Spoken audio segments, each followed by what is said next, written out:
Hello everybody and welcome to the Whiskey Dictionary. Today I'm going to be focusing on one of my favorite bourbons. This is called Larceny and it's a Kentucky straight bourbon bottled at 46% ABV. Now Heaven Hill does make this whiskey, but that's not to say that Larceny itself doesn't have its own history, and that's more what I'd like to focus on.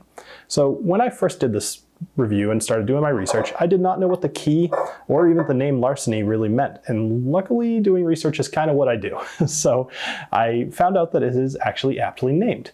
Now there's a guy named John E. Fitzgerald, and you may have heard of a whiskey called Old Fitzgerald, and that's who it's named after. However, John E. Fitzgerald was in fact a real person, and he was not a master distiller or an owner or anything. He was basically a security guard hired by the government to take care of the rick house at Heaven Hill. And he was one of the few people who had keys to that rick house. So one thing that seemed to happen a lot when John was on duty was that whiskey would disappear.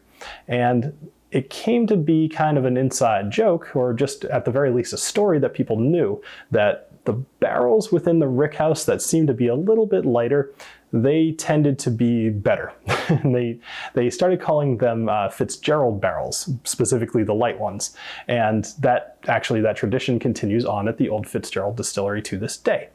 So Larceny is what's called a wheated bourbon. And what that means is its second ingredient behind corn is wheat. In this case, it's 68% corn, 20% wheat, and 12% barley.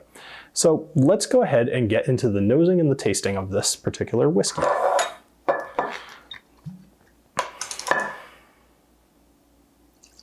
All right, I'm gonna give myself a nice little pour there. All right, so this does have 46%, so when you're inhaling, you want to be a little bit cautious, but it's not too bad on the burn. So, all right. So for me, one of the main things that I get out of the nose is kind of like fresh baked wheat bread. And that's interesting because obviously that wheat influence is there pretty heavily in the mash bill.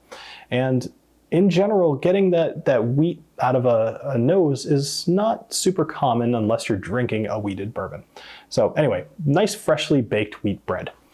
After that, I kind of get a little bit of butterscotch,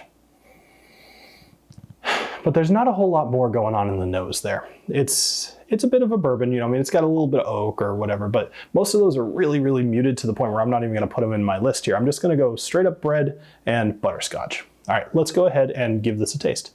So, cheers.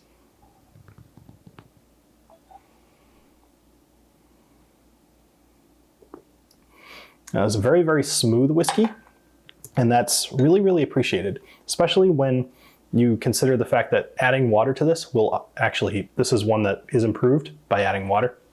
Now, I did that in my previous but when I was tasting this originally and making my notes, I added water. So I do have a little bit of that in the notes here. But the number one thing that I get out of this whiskey is cinnamon and then honey. And you get a little bit of butterscotch once you add the water. But once again, you're not looking at a terribly complex whiskey. It's just enjoyable. This is not going to be a challenge to anybody. This is something that you can actually maybe cut your teeth on a little bit. If you want to try this whiskey, you know what's in it. You from this review or anybody else's review, I think will probably be very similar. You're going to see that it's only got a couple of things to pick out. And when you pick those out, it might help you to gain a little bit of confidence in your nosing and your tasting. All right, so my overall of this. Now, those of you that have watched my channel may have noticed that a couple of weeks ago, I did kind of a top 5 whiskeys to go back to. And this one, I believe, was either number 2 or number 3. And it is personally something that I constantly stock. I've always got a bottle of this. And the reason for that is that it's only like $20 in my area. It's a very, very inexpensive whiskey. It's very reliable. And if you want to, it makes a good mixer. So I would compare this roughly to about the Weller 12. And the good news is it's not going to cost you a fortune like the Weller currently is, which the price of that is insane.